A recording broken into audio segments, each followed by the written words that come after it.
In the last lecture, we have seen series and parallel combination of cells.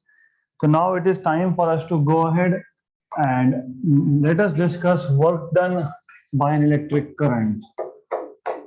Yes, types of cells is also remaining. So we will first cover types of cells. And then we'll go and see what is work done by electric current. So good. Thanks for reminding. कि types of cells देखना बाकी है. The types of cells. So cells can be basically divided into two categories, two types. Actually, two types. Some books say three types, but there are actually two types. So you have primary and you have secondary. So primary cell, as you know, primary cells are those cells which cannot be recharged. उसका वापस से charging नहीं होता है. So such cells cannot be recharged. So such cells, पहले तो इसको primary cell है ये पता होना चाहिए. Primary cells, such cells are not rechargeable. You cannot recharge them. Then if they cannot be recharged, they cannot be reused. So they can be used only once. They can be used only once. They are low cost,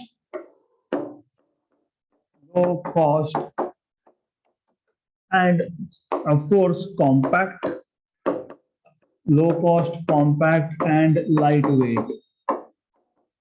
इनका wait भी कम होता है. Example of real life primary cell is this AA or AAA cell that you use inside remote controls. Okay, so another property, they cannot be used for heavy loads. जहाँ पे ज्यादा current की जरूरत होगी वहां यूज नहीं कर सकते. They cannot be used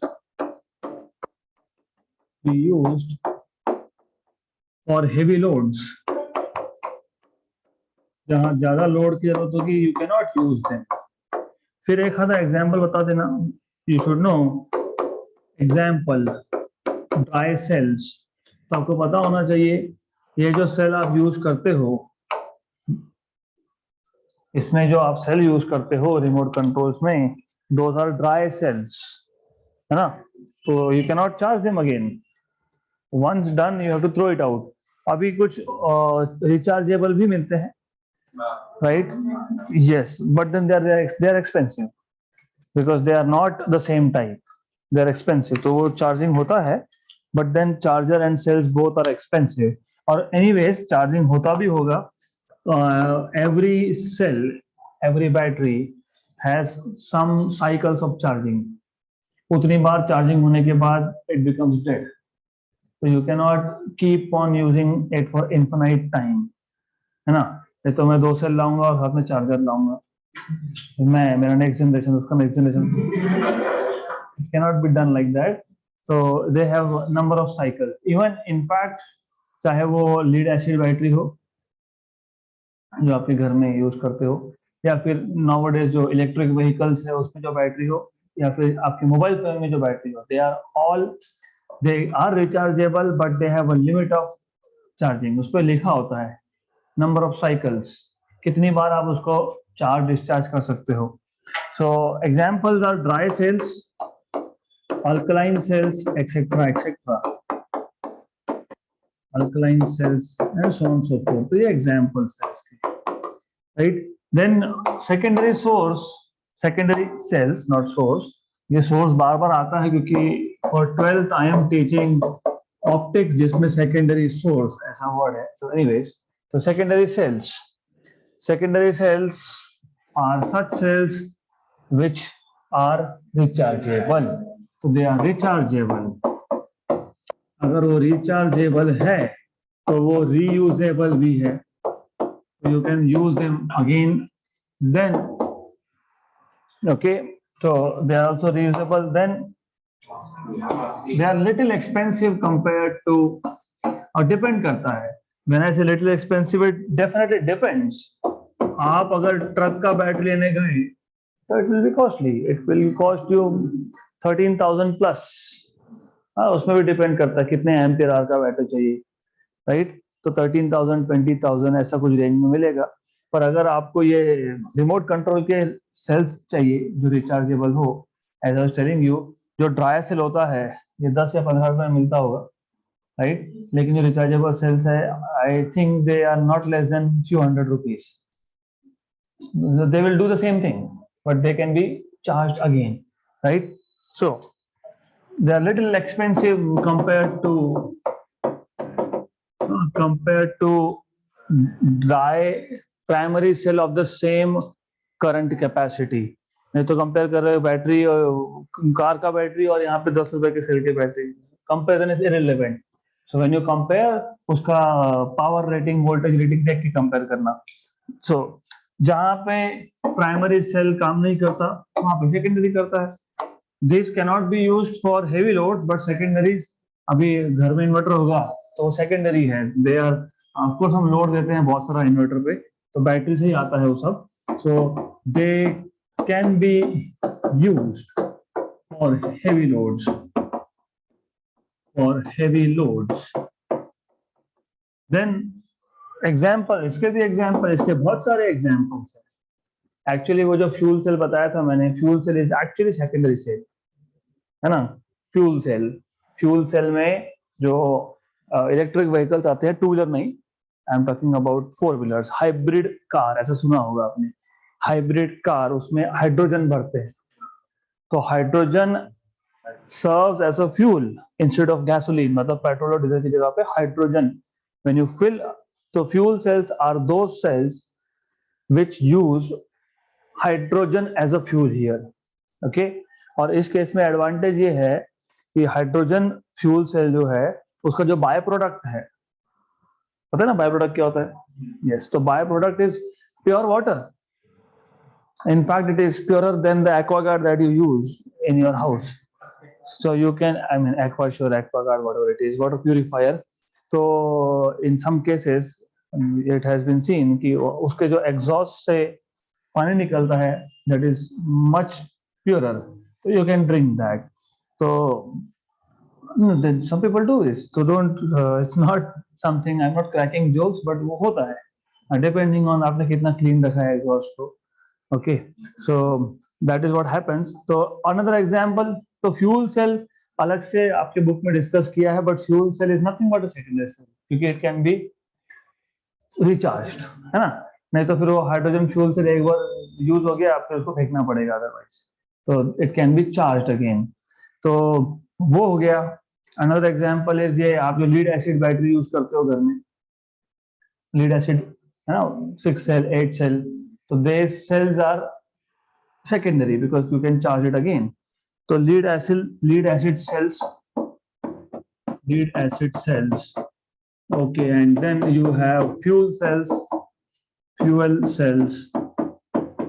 And another example is solar cells. Solar cell can be reused. होता है reuse solar cell. जो solar panel भी लगाते घर के ऊपर, मतलब they can be reused. So these are two categories of cells basically. बाकी भी कैटेगरी है, but these are two most important. और main differentiating point ये है कि rechargeable है या नहीं है. That is the main differentiating point here. So now let us go to the next topic, which is basically work done by an electric current. और इसी को आप इलेक्ट्रिक एनर्जी भी बोलते हैं, electric energy. So the idea is very very interesting. बहुत simple है, आपको ऑलरेडी पता है.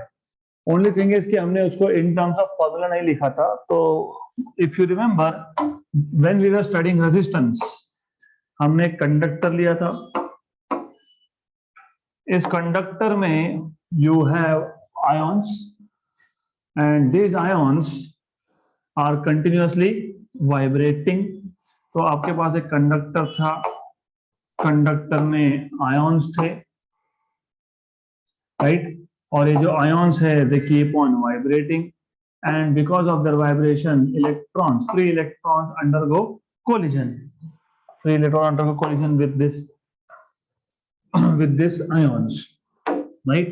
अब imagine हमारे पास free electrons है, there are some free electrons, और जब तक आप इसको external cell या फिर external battery कनेक्ट नहीं करते हो तब तक ये जो इलेक्ट्रॉन्स है दे आर मूविंग रैंडमली। और रैंडम मोशन में ऐसा था कि जितने इलेक्ट्रॉन्स एक क्रॉस सेक्शन में से लेफ्ट से राइट गए उतने के उतने राइट से लेफ्ट आए, तो net current was zero. The moment you connect a battery और अ सेल, या फिर यू अप्लाई पोटेंशियल डिफरेंस, या फिर यू अप्लाई इलेक्ट्रिक फील्ड, ये सब एक ही चीज के नाम है। When you say connect a battery मतलब you are actually applying potential difference, मतलब you are actually applying electric field.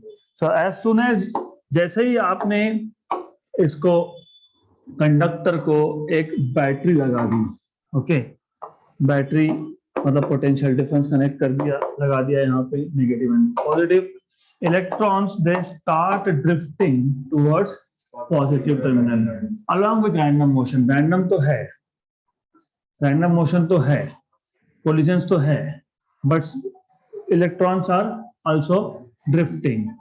अब हमने ये बैटरी लगाया, हमने ये सेल लगाया, पोटेंशियल डिफरेंस लगाया, बिकॉज हमें चाहिए था कि करंट मिले। तो करंट कब मिलेगा?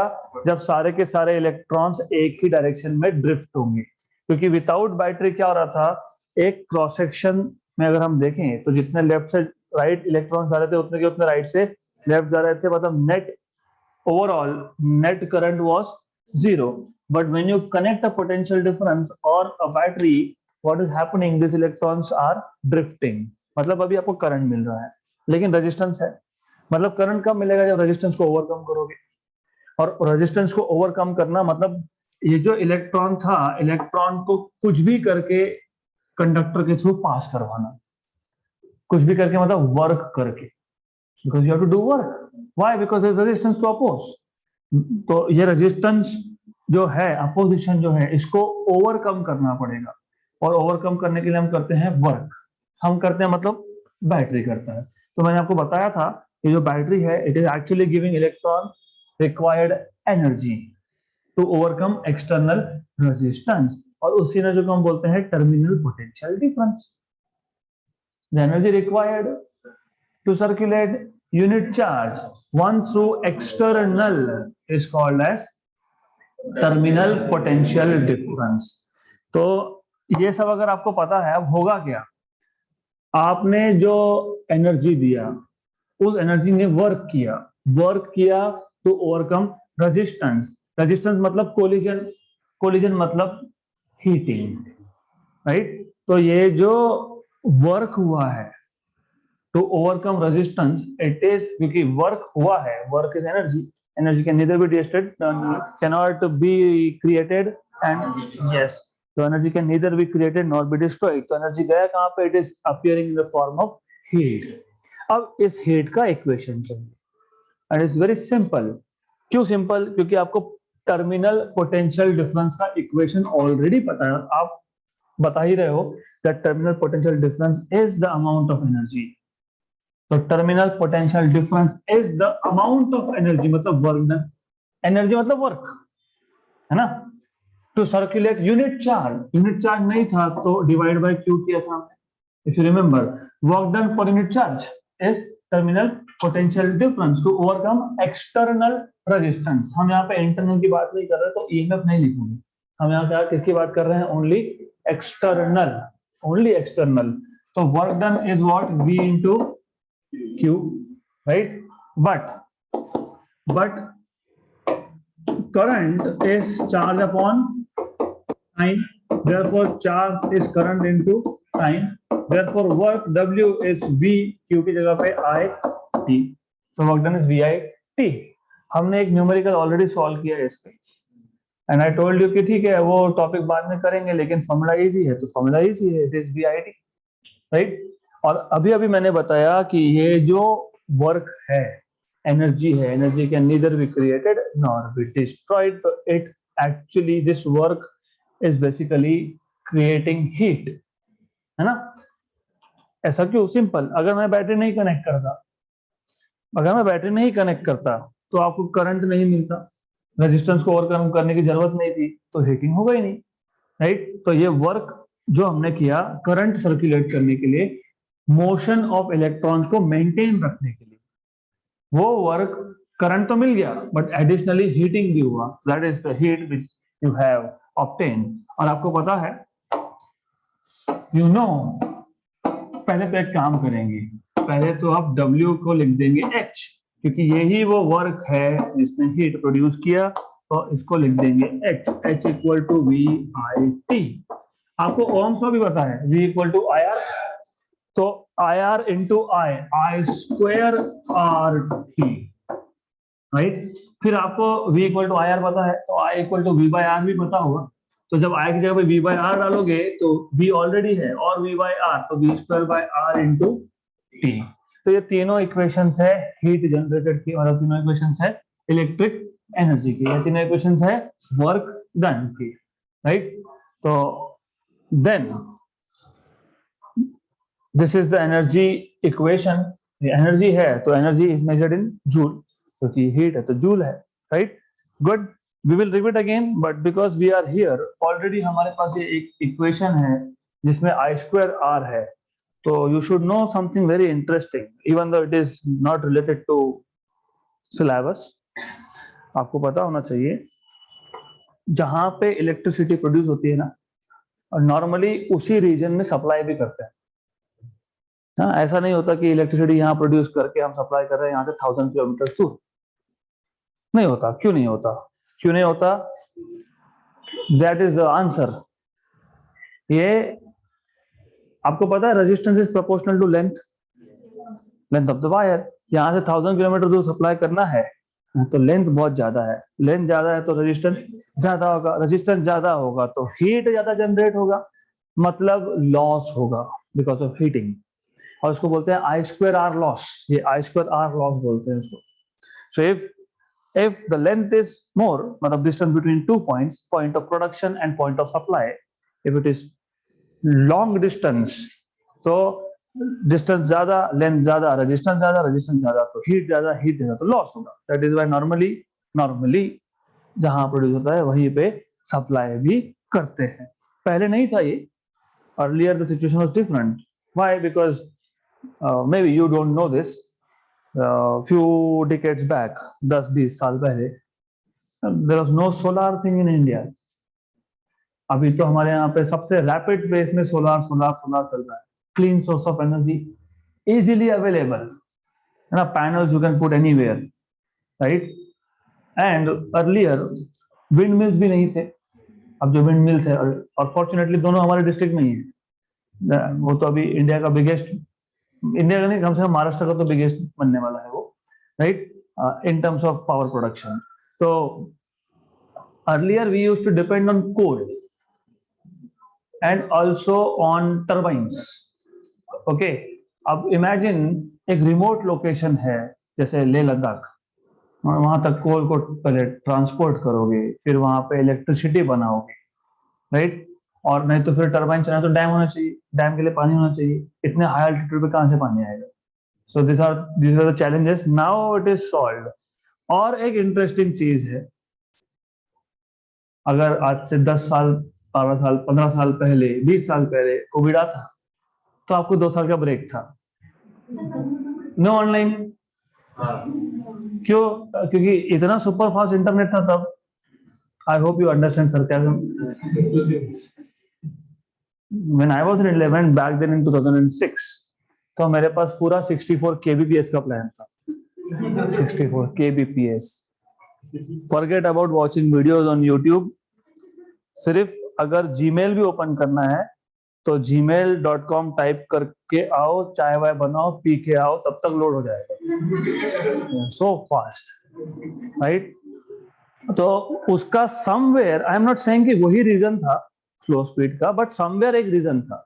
Of course there are factors, 64 kbps तो नहीं, but you could not go up to 500 mbps, 100 mbps, 200 mbps, 1-2 MBPS तक मिल जाएगा आपको। क्यों? बिकॉज दैट टाइम जो वायर्स आप यूज करते थे वो थे आपके कंडक्टर्स, तो उसमें भी रेजिस्टेंस है, उसमें भी हीटिंग का प्रॉब्लम है, हीटिंग का प्रॉब्लम है, और ऊपर से गर्मी इतनी खतरनाक होती है यहाँ पे कि imagine using high speed data in summers, wire will melt down.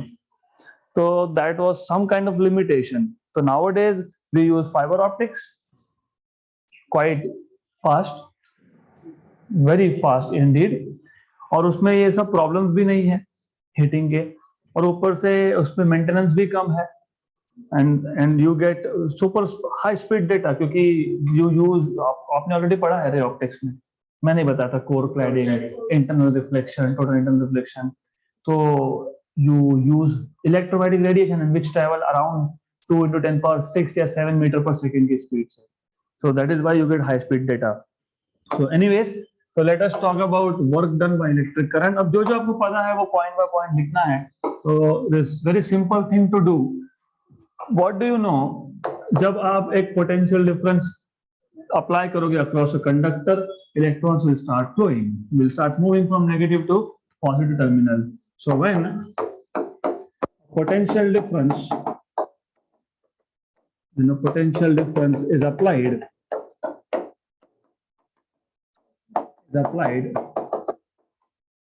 across the conductor, electrons start moving, या फिर drifting is a better word to use, क्योंकि move तो पहले भी हो रहे थे, तो electron starts drifting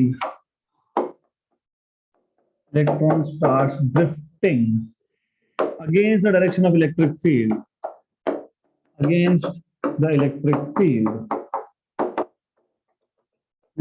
and constitute a current. Motion of electrons from negative terminal to positive terminal gives you current. अब आपको पता है, due to vibrating ion cores, there is collision between electrons and ion cores, and there is resistance. These moving electrons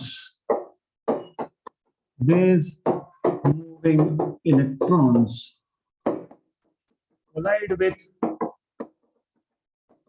ion cores, which lead to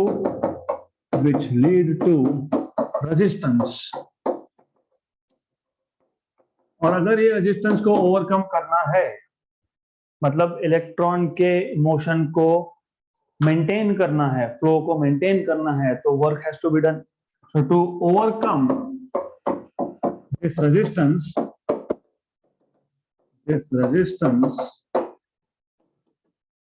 and maintain the flow of electrons,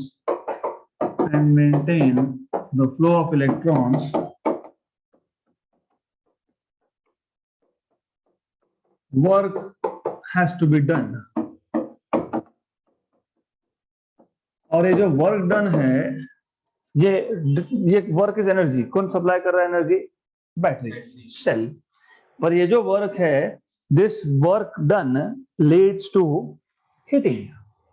यही work है जो heat कर रहा है, right? So this work, क्योंकि work तो हो गया, कहां गया? इमेजिन जो रैंडमली मूविंग इलेक्ट्रॉन्स थे वो रैंडमली मूव हो रहे थे, लेकिन इसके लिए कोलिजन भी तो रैंडम थे. अब आप क्या कर रहे हो? आप जबरदस्ती आप एक एंड से दूसरे एंड पे भेज रहे हो बाय सप्लाइंग एनर्जी. तो होगा क्या? एनर्जी लेके वो निकल तो गए, लेकिन रास्ते में बहुत सारे आयन्स वाइब्रेट हो रहे थे, तो कोलिजन भी ज्यादा है compared to random motion. Collisions are also more, you can say that, right? Then इस कोलिजन ज्यादा मतलब हीटिंग ज्यादा होगा, because collision will lead to friction and that will lead to heating. So this work is converted into heat. ये पता होना चाहिए. अब once you know this, अब आपको ये भी पता होना चाहिए कि what you should know is formulas, है ना? We know that. What do you know is potential difference? Terminal potential difference is work upon charge. अभी आपको एक एक चीज एक्सप्लेन करनी है यहाँ पे। ये V क्या है? What is this V by the वे?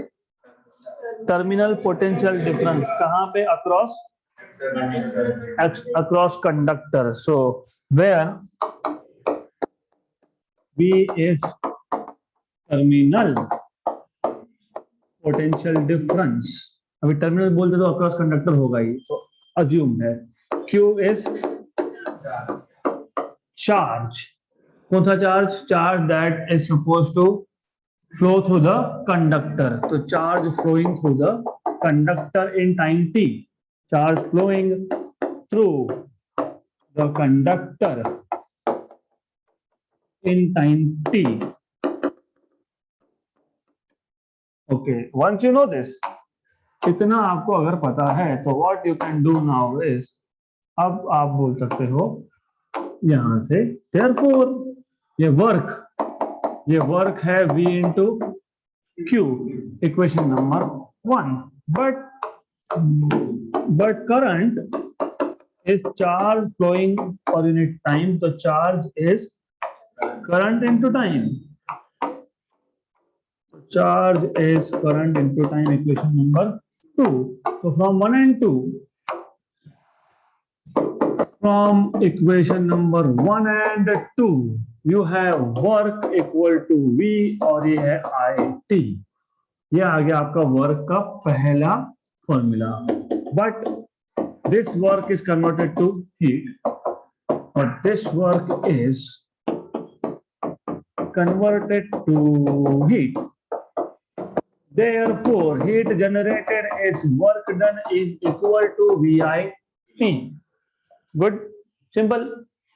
तो सिंपल ही है, इंटरेस्टिंग एंड सिंपल। तो अब ऐसा है, ओहम्स लॉ पता है, तो but V equal to IR, therefore H equal to V is IR, तो I स्क्वायर RT। अब यह हो गया इक्वेशन नंबर समथिंग 3। ये equation 4।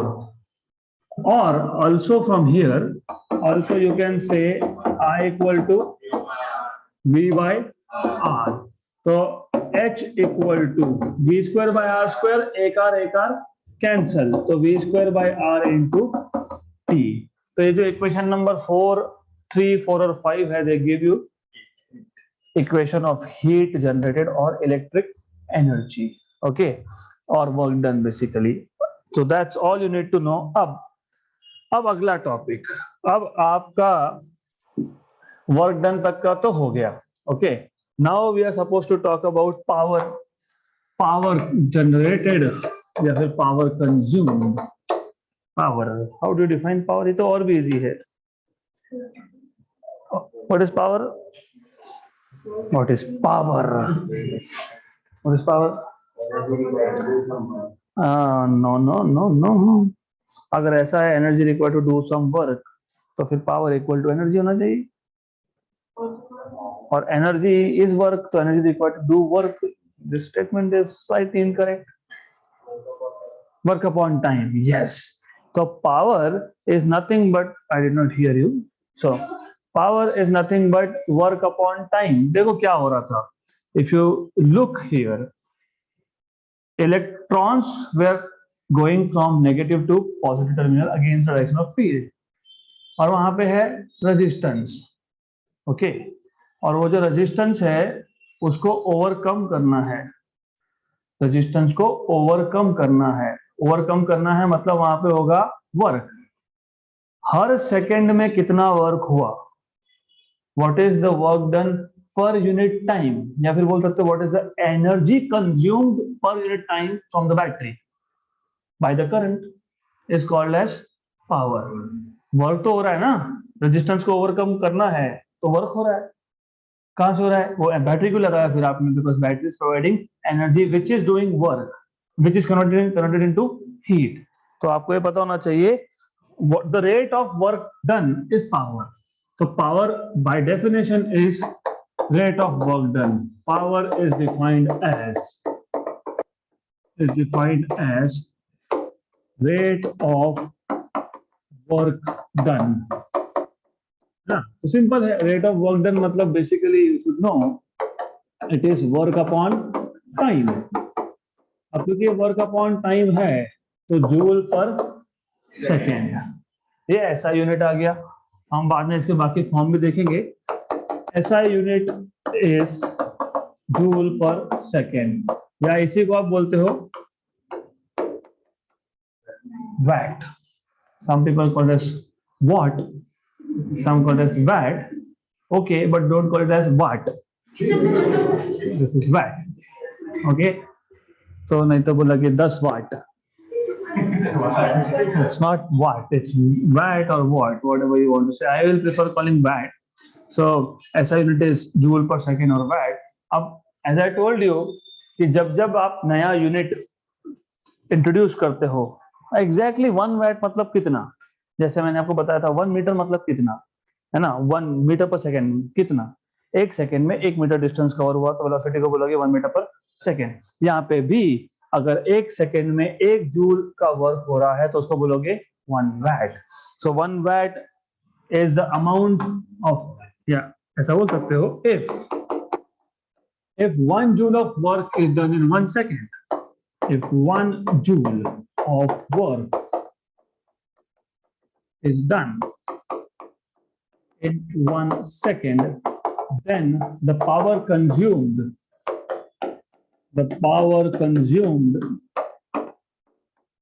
is said to be 1 watt, is 1 watt. Okay, अब ये जो watt है, it is very small unit. Practical अगर एप्लीकेशन की बात करोगे, even normal heaters that you use nowadays, वो इलेक्ट्रिक कीटल या फिर वो गीजर है ना, वो रॉड वाला, तो these are also kilowatts में आता है वो, है ना, 1 किलोवाट। तो ये यूनिट बहुत छोटा पड़ता है, तो we have larger units that we use kilowatts, 10 power 3 watt.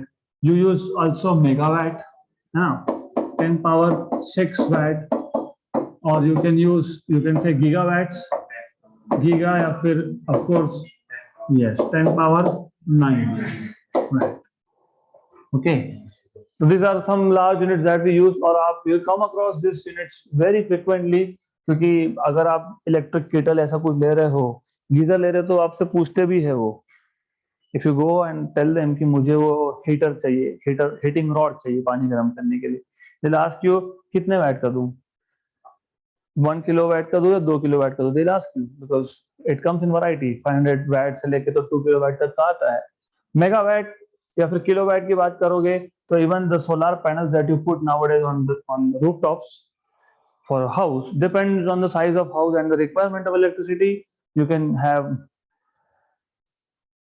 kilowatts, 1 kilowatt, 2 kilowatt, 3 kilowatt, कितना चाहिए depending on that.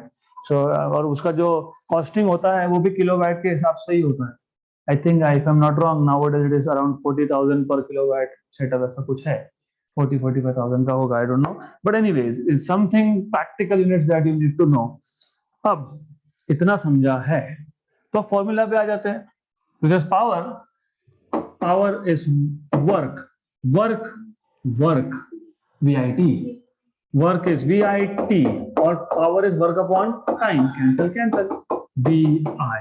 तो पावर का और एक फॉर्मूला है और एक यूनिट भी है, वोल्ट एम्पियर, है ना, V is volt, I is ampere, या फिर अभी आपको पता है Ohm's law, V equal to IR, तो I square R, या फिर I is V by R, तो V square by R square, और एक R cancel, तो V square by R. So all these are basically formulas for power. कौन सा power? Electric power. This is not mechanical power. This is electric power. क्योंकि mechanical power is work upon time, but work there is not VIT. There is force into displacement. वहां पे mechanics में, motion में, that is nothing but force into displacement. अभी उस पे आ ही गए तो उसका एक फॉर्मूला याद दिला देता हूँ, अभी लगने वाला है आगे। पावर आपने बताया वर्क अपॉन टाइम, वर्क आपने बताया force into displacement upon time, this is velocity, so that is force into velocity. Good. From this equation, work will be power into time, but work is energy. तो मैं इसको ऐसा ही बोल सकता हूँ, power is energy consume per unit time. तो energy is power into time. तो energy, क्योंकि वर्क इज एनर्जी, तो energy is power into time,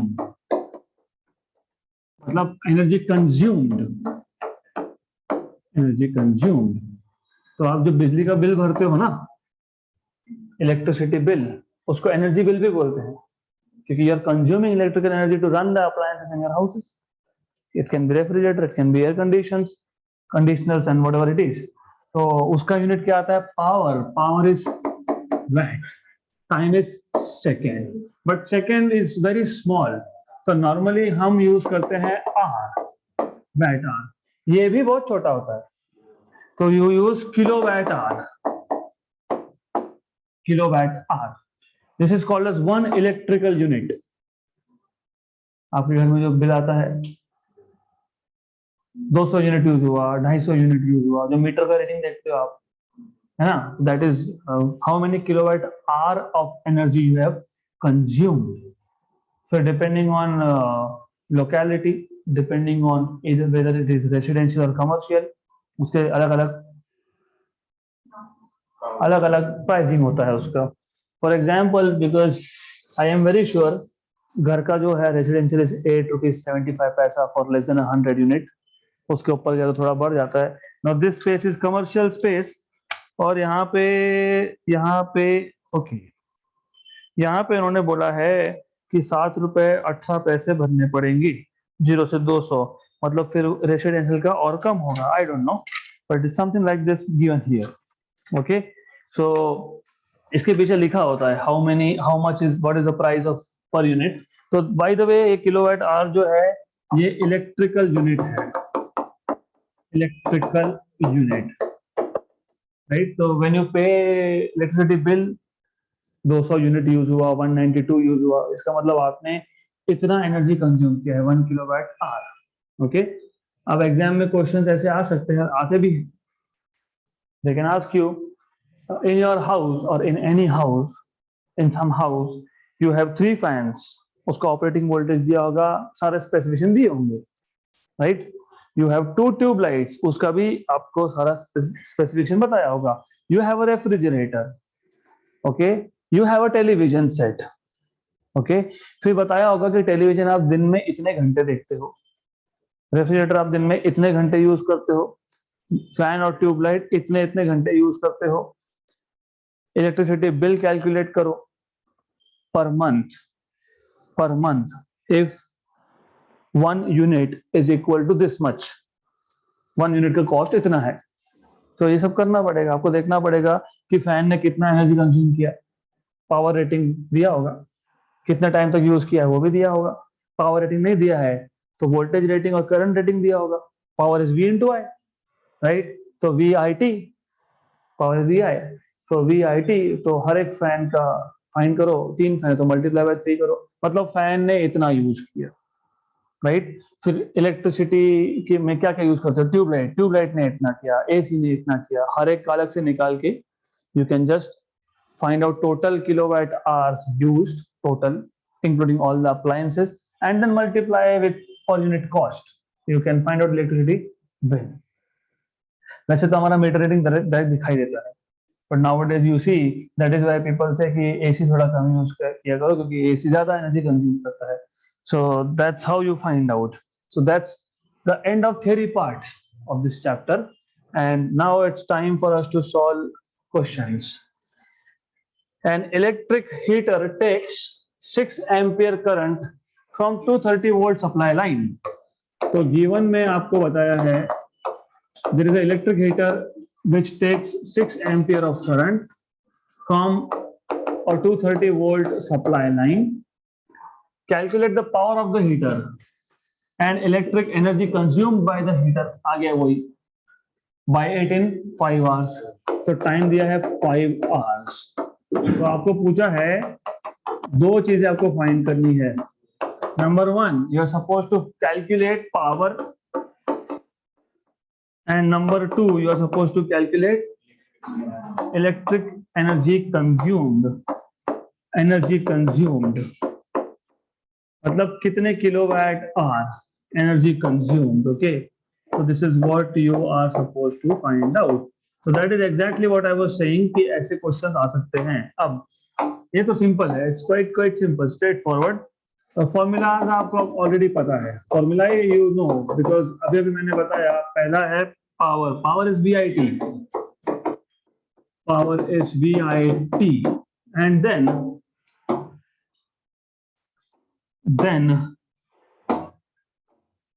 then what else you know is energy consumed. अभी देखा था एनर्जी कंज्यूम्ड, हाँ, power upon time मतलब VI, V into I. Simple. Okay, good, straight forward है, very simple. तो पहला है पावर, VIT, V कितना 230, I कितना 6, T कितना 5 hours, right, 5 hours. Keep it in hours only, क्योंकि हम फिर उसको बोलेंगे किलोवाट आर, है ना, आखिरी में एनर्जी कंज्यूम में. we'll call that as like this. Correct है क्या ये पहले? Are the equations correct? Energy is V into I. Yes. Power is VIT. Power is VIT. Yes, sir. Then power will be VI. Very good. और energy will be VIT. Very good. क्योंकि ये गड़बड़ की तो गए. Okay, तो because then unitary change हो जाएंगे. तो doesn't matter. Now it is correct, क्योंकि ये वोल्ट और ampere, volt ampere is nothing but joule per second, nothing but watt. 230 into 6, 1380 watt. अब ये इसको आप लिख सकते हो 1.380 into 10 power 3 माइनस क्यू आएगा. डेसिमल इंट्रोड्यूस किया तो उधर प्लस होगा ना. हाँ, तो ये 1.38 किलोवाट. अब आपको चाहिए एनर्जी कंज्यूम्ड इज VIT, मतलब basically it is power into time. VI आपने पावर फाइंड किया ना, इसको मैं PT लिखता हूँ, तो पावर इनटू टाइम, तो इट इज सिंपल. तो ये वो फिजिकल ट्रेनिंग वाला PT नहीं है जो आप स्कूल में करते थे. ये पावर इनटू टाइम वाला PT है. 1.38 और टाइम है 5, तो 6.90 किलोवाट आर, है ना, क्योंकि ये पावर था किलोवाट में और टाइम है आर में.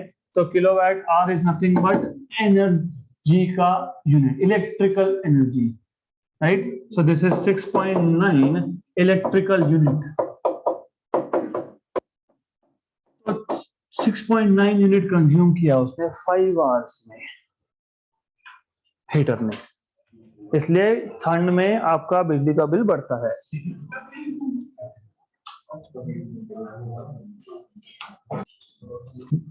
So now we'll solve some MCQs. So number 1, you are given 4 bulbs, 25 watt, 40 watt, 60 watt and 100 watt of power, all operating at 230 volt. Which of them has the lowest resistance?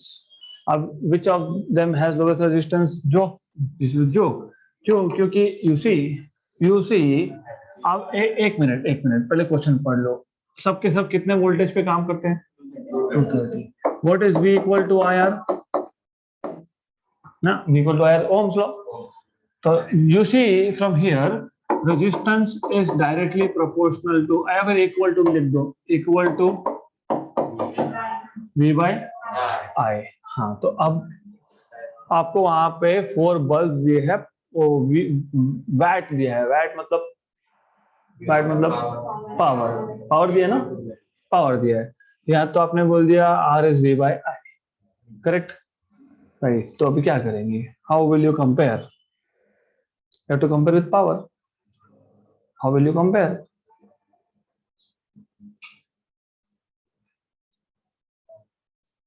Which one of them has the lowest resistance I is equal to P by V. I is equal to P by V.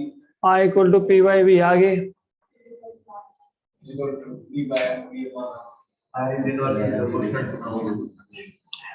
तो अभी ये assignment लो और simple question है, आपको resistance को relate करना है power के साथ। He said something I square, तो वो वोल्टेज के बारे में दिया है और पावर के बारे में दिया है, तो find out the relation and then solve. तो ये मैं रख रहा हूं आपके लिए, do it homework, home assignment. तो I just put it as home assignment because you need to go through some formulas and be sure about this.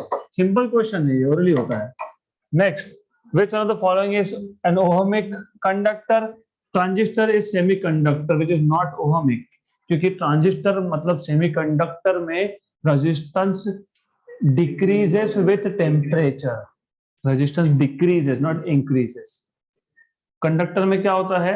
Resistance increases with temperature, मतलब होता है PTC, और सेमीकंडक्टर्स होते हैं NTC. Semiconductors do not follow V equal to IR. They are not ohmic. Vacuum tube is also not ohmic. Electrolyte तो हमने तभी बता दिया था कि it is not ohmic. तो nichrome wire is the only ohmic, है ना? तो डन। अगला question, question number 3, rheostat. Rheostat is use, हाँ बाय द वे ये एक पैराग्राफ जितना रियोस्टैट के बारे में भी लिखा है आपकी बुक में, तो वो आपको खुद को पढ़ना है। हाँ, तो गो थ्रू थियरी, कुछ नहीं है, सिंपल है, वेरी सिंपल थिंग।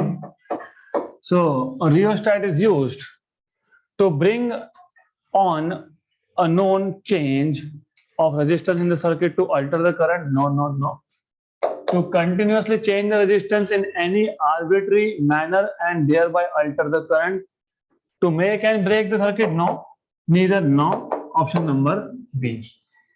तो resistance change करने के लिए काम में आता है rheostat, and you can change it by any value because color coded resistor आपको पता होगा, तो उसका steps होता है, you can only change by this much steps, but continuously change करना होगा तो you use rheostats. Okay, then number 4, the wire of length L and resistance R is stretched so that its radius of cross section is half. ठीक है, radius of cross section, okay, इसका radius half हो गया, क्यों? Logical, very logical. मान लो आपके पास एक wire है और इस वायर का डेफिनेटली कुछ क्रॉस सेक्शन होगा, तो जब आप वायर को स्ट्रेच करोगे, तो ये वायर को जब स्ट्रेच कर रहे हो, तो स्ट्रेच करना मतलब लेंथ बढ़ना होता है, लेकिन लेंथ बढ़ने के साथ साथ थिकनेस भी कम होता है, बिकॉज वॉल्यूम इज कांस्टेंट। उसमें जितना मटेरियल था उतना ही मटेरियल है, you are not adding something extra on to it, तो वॉल्यूम कांस्टेंट होता है। तो अगर लेंथ बढ़ेगा तो उसका डायामीटर मतलब थिकनेस मतलब रेडियस कम होगा, तो ये पता होना चाहिए। Good question. What is the new resistance? तो सिंपल, नहीं, this is not how you do it. Resistance is proportional to length by area, right? अब आपको बोला है कि जो वायर ऑफ लेंथ L और रेजिस्टेंस R है, it is stretched so that radius is half. मतलब अभी आपको पता है area is pi r square, लेकिन पाई तो कांस्टेंट है ना, तो कांस्टेंट को हटा दो, तो it is proportional to L by R square. अब आपके पास R2 equal to 2 times of R1 बोला है, हाँ 2 बोला है ना, हाफ मतलब हाफ बोला है, हाफ मतलब बाय 2, R1 बाय 2, लेकिन लेंथ का कोई इंफॉर्मेशन दिया है न्यू लेंथ का, तो फाइंड कर लेंगे। कैसे फाइंड करेंगे? Initial volume equal to final volume, क्योंकि as I told you wire को स्ट्रेच कर रहे हो तो वॉल्यूम तो कांस्टेंट ही है। Volume of wire is like a cylinder, तो volume of wire is L1 area into length, area is pi R1 square L1 pi R2 square L2, pi cancel, R1 square L1, R2 is R1 by 2, R1 square by 4, L2 cancel and cancel.